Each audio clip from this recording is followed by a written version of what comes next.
Juanpa says, male 23, Costa Rica. Mehran, in your opinion, what is the hardest thing about life? Life. And what is the easiest one? Life. Depends how you deal with it. Some things you have no control on. Those are the ones you got to figure out that you have no control on. You're not guilty of how things go wrong. One of the problems we have, we're conditioned to feel we're guilty of anything that goes wrong in our lives. We even find ourselves guilty if someone has been disrespectful to us. For no reason, for no goddamn reason. Because we've been conditioned to think we are to blame. We are not.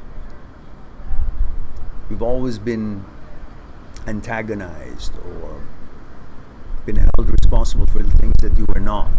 And that conditioning flows through your life if you don't fix it. And you get upset with every idiot and asshole out there who behaves improper or insults you or disrespects you, instead of focusing on the fact that the person has psychological problems or shortcomings or just not with it, just improper. You think, oh, something that you should allow it to affect you because maybe you deserve it. Maybe you shouldn't be a good person that you are because other people have been jealous or other people have been antagonizing you for it. And you begin to doubt if you deserve respect, if you deserve the echelon that you have of yourself, the image that you have created of yourself in your mind. While we always try to have no image, but we know that often we do, and that's the image that we try to protect. Because we have a certain image of ourselves in our lives due to the way we have lived and what we have accomplished. And then that image has become more important than ourselves, that we actually get angry when we're insulted because really nothing has happened to us, but at that very moment we think something has what? An attack has come to our image. And the image has become more important than ourself, our center, the persona. And then we go to bat, or we get affected emotionally.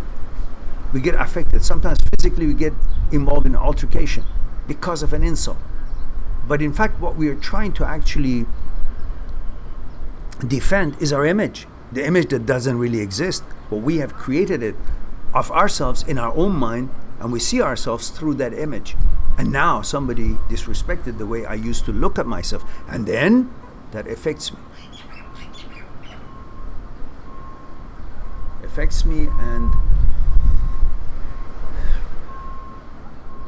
the vagus nerve is stimulated, your chest muscles get tight, and parasympathetic nerve,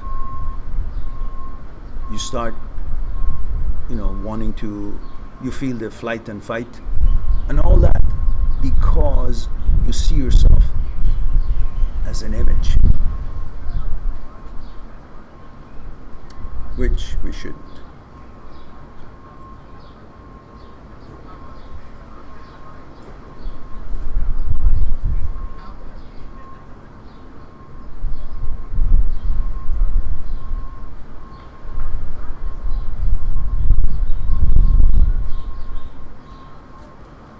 Yeah, so it is all about the fight and flight that we get. The parasympathetic nerve is stimulated because we get, then we feel it in the fight and flight mode, all because of the image. We're fighting for an image. And I'm not saying people should do any kind of a nonsense that they want to, and you should be oblivious to it. It affects you. But we should at least be aware of it so it could maybe affect us less.